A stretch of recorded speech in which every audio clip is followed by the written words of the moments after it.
한때 K본부 개그 프로그램 중에 대화가 필요해 라는 그 코너 혹시 기억하십니까? 세 식구가 밥을 먹는 그 자리에서 특별히 할 얘기가 없어서 십시간 침묵이 흐르고 이제 그 가정의 가장이 겨우 그 첫 마디 하나를 꺼냅니다. 네, 맞습니다. 밥 먹자 였습니다. 이런 얘기예요. 엄마가 만날 밥 차려줄라 카이 귀찮다 죽겠다 아이가. 그러니까 아들이 아버지 출근 안 합니까? 그랬더니 아빠가 너희들 내 명태한 줄 모르나? 밥 먹자. 네, 이런 느낌이었습니다. 대화, 소통의 두려움을 안고 살아가는 우리 현대인들의 그런 아픈 부분이기도 합니다. 아빠가 명태한 것도 모를 정도니 서로에 대한 관심은 전혀 없는 것이죠. 그러면서도 자신에 대해서는 전혀 몰라주는 그런 서운함만 서로 이렇게 얘기하는 그런 코너였습니다. 함께한다는 그런 생각은커녕 인격적인 대화가 있긴 할까 하는 그런 생각을 하게 했던 인기 코너였습니다. 근데 이런 모습이 우리 아버지 하나님과 우리 관계의 모습은 아니겠지요. 네. 이번 주일에 성령 강림 주일을 맞았었지요.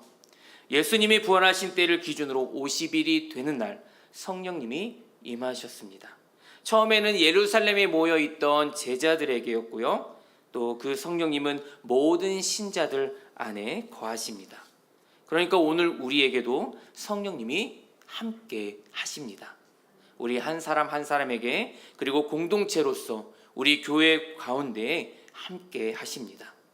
근데 성령님이 갑자기 짜잔 하고 나타나는 것은 아니시죠.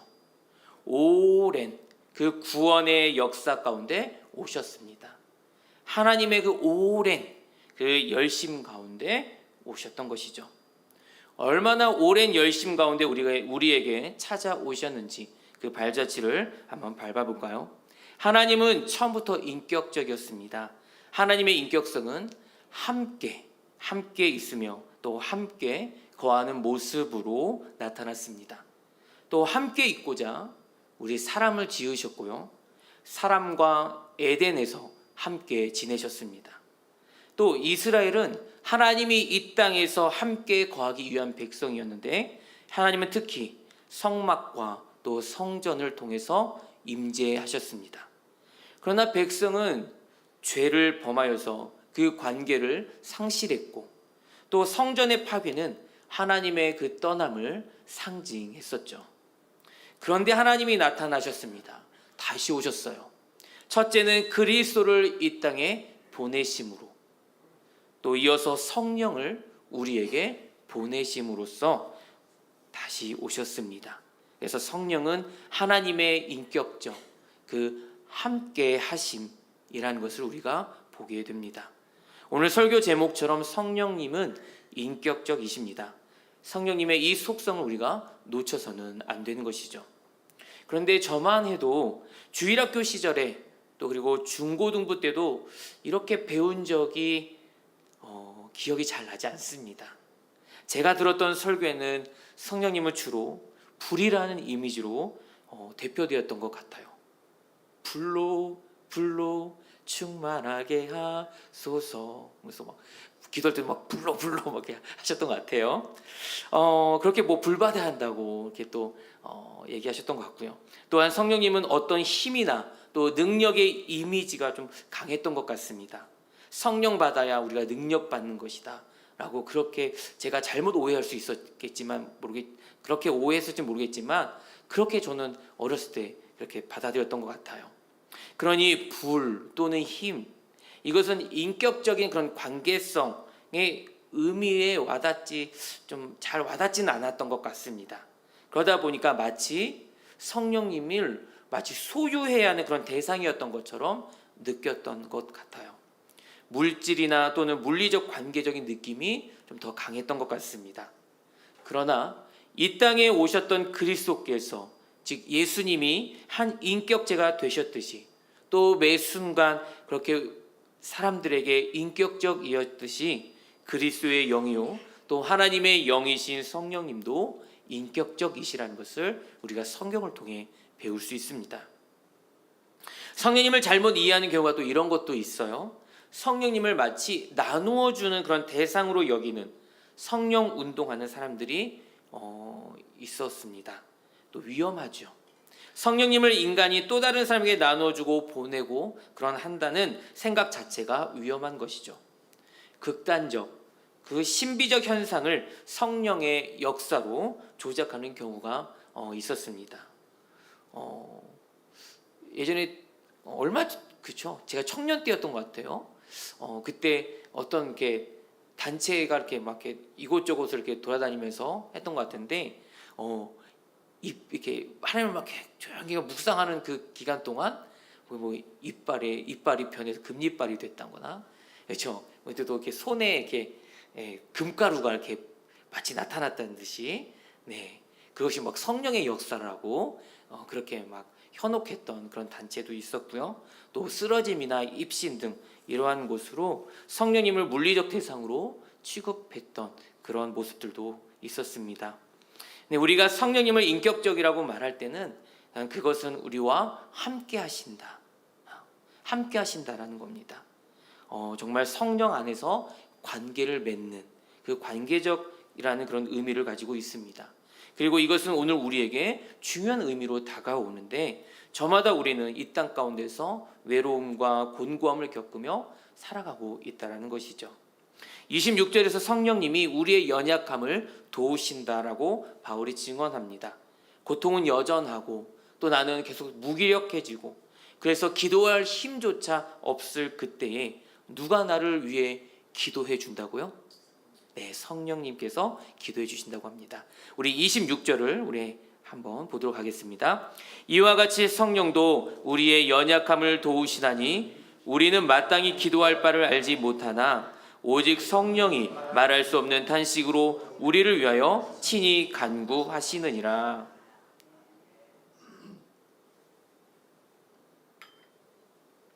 우리가 예수님을 믿고 따라가는 그 여정에도요, 고난이 있습니다. 그 고난을 경험하죠. 이 원리를 바울이 지금 언급하고 있는 것입니다. 예수님의 그 최후 영광에 참여할 우리들은 오늘의 그 고난에도 참여한다라는 것이죠. 예수님이 몸소 그리고 먼저 그러하셨습니다. 그럼에도 쉽지 않습니다. 그 예수님의 그 뒤를 쫓아가는 것이 쉽지가 않죠. 우리는 때로는 연약해집니다. 또 지칩니다. 또 기도조차 나오지 않는다라고 표현을 하죠. 정말 기도해야 한다는 것은 너무 잘 알고 있는데 그 기도할 마음으로 한 걸음 더 나아가지 못할 상황도 있습니다. 그런 우리를 안타깝게 여기는 분이 계시고요. 또 눈물 흘리는 분이 있습니다. 우리를 위해 기도해 주시죠. 그분이 바로 성령님이시라는 것입니다. 그런 우리와 관계를 맺고 싶어 하시는 분이라는 것입니다. 우리의 영의 상태를 돌보시고 너무나도 잘 아시니까 그 돌보아 주시는 분이시죠. 여기 함께 하신 우리 성도님들은 대부분 잘 아실 것 같습니다. 예전에는 마을 공동체가 이렇게 살아 있었죠. 힘든 일이나 또 곤란한 일이 생기면 이웃에서 같이 함께 도와주곤 했던 것 같습니다. 품앗이도 했고 어느 집에 누가 돌아가시면 그 장례 과정에 다 참여했다고 저는 들었습니다. 네. 저의 어린 시절엔 이미 이런 모습들이 많이 상실되었던 것 같아요. 근데 그러더라도 아파트에서 윗집과 아랫집 또 옆집 정도는 서로 인사하고 음식도 서로 나눴던 것을 저는 또 기억을 해요. 하지만 참 많이 변했습니다. 급속도로 변했어요. 실제로 지금 제가 아파트에 살고 있는데 제 윗집과 아랫집이 누가 사는지 솔직히 잘 모릅니다. 심지어 옆집도 한번 인사해 보려고 하는데 한 번도 마주친 적이 없어요. 다 나 살기 바쁘죠. 서로 각박합니다. 저마다 또 불안해합니다. 개인주의가 뚜렷해지고 또 걱정, 불안 이것들이 참 많죠. 이런 삭막하고 그 외로운 이 시대에 우리는 성령님과 동행해야 합니다.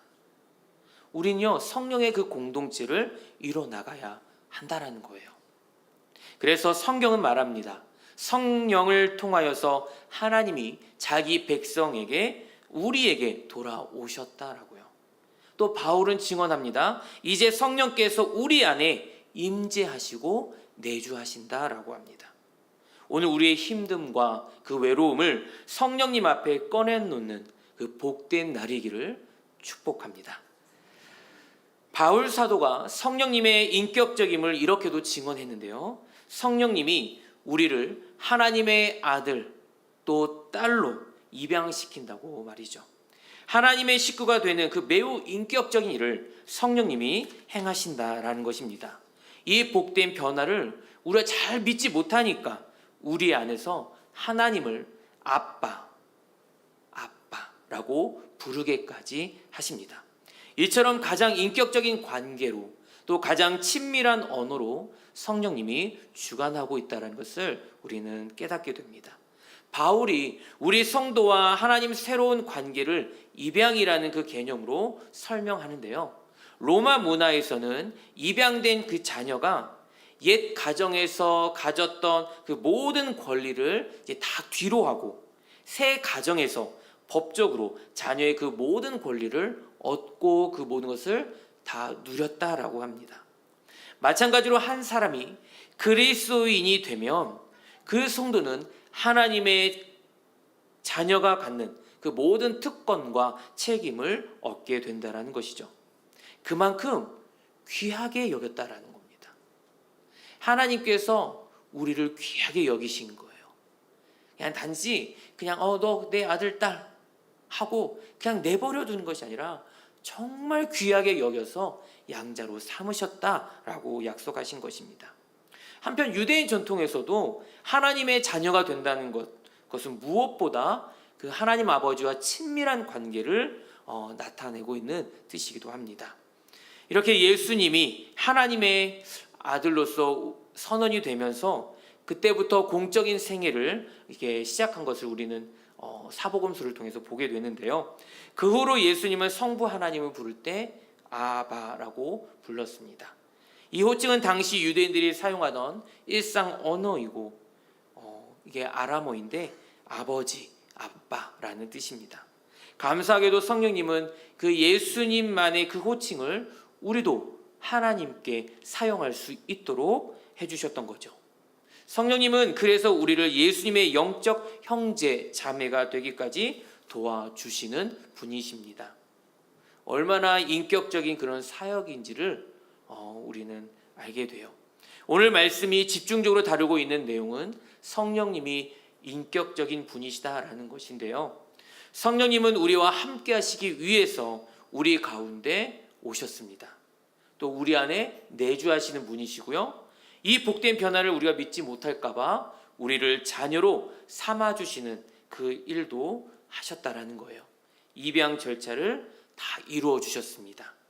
그래서 하나님을 정말 친근한 아버지로 무한 사랑과 변하지 않는 그 사랑을 주시는 아버지로 믿고 우리가 의지하게 하신다는 것이죠. 그래서 성령님과 함께하는 삶으로 우리는 변화가 계속 이루어져야 하는데요. 예를 들면서 이런 것 같습니다. 우리 어르신들에게는 몸의 기능이 점점 약해집니다. 그렇죠? 네. 그 약해져 가는 것이 정말 자연스러운 일인 것입니다.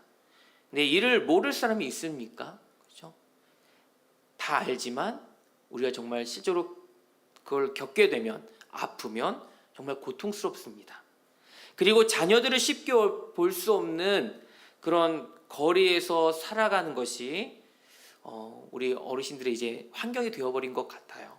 이제 외롭기도 합니다. 이럴 때 인격적인 성령님이 나와 함께 하심을 믿고 좀 더 기도하는 일에 힘쓰시면 어떨까요? 아픈 만큼 피곤한 자에게 능력을 주시고 또 무능한 자에게 힘을 더해 주시라고 그렇게 기도하기도 하고, 또 손자녀들이 정말 보고 싶을 때에 성령님의 그 위로와 격려를 더 힘을 얻어서 우리 손자녀들을 위해서 기도하는 그 시간과 분량을 더하시는 것이 더 좋을 것 같습니다. 이렇게 함으로써 성령님과 교통하는 그런 시간들을 갖는 것이지요. 또 직장에서 치열한 생존을 위해 살아가는 우리 성도들에게는 성령의 속성인 항상 함께 하심을 매일 묵상하는 시간을 정해보는 것도 유익할 것 같습니다. 여러분, 우리 항상 비타민과 같은 그런 건강 보조제를 꾸준히 복용하는 것처럼 꾸준하게 말씀을 통해 성령님의 인도를 받는 것이죠. 그렇다면 직장 내에서 동료나 상사나 또 부하 직원들과의 그 관계를 맺을 때에 성령님과 내가 그렇게 인격의 나눔을 하는 것처럼 회사 내 사람들과의 그 관계에서도 성령의 인도를 받게 되는 것이죠. 죄성을 가진 우리의 인격이 우리가 너무나 잘 알고 있는 사랑, 희락, 화평, 오래 참음, 또 자비와 양성과 충성과 온유와 절제, 이런 열매를 맺는 인격으로 변화되어 가는 그런 기쁨이 우리 가운데 커가면서 또 성령의 충만함이 무엇인지를 경험으로 깊이 알게 될 것입니다. 또 이뿐만 아니라 우리의 삶의 무게로 또 죄의 무게로 신앙생활이 어려운 성들도 있을 텐데요. 걱정할 것이 없습니다. 성령님과 인격적으로 관계를 맺어볼 것을 성령님께 한 번 더 의탁하고 요청하시길 바랍니다.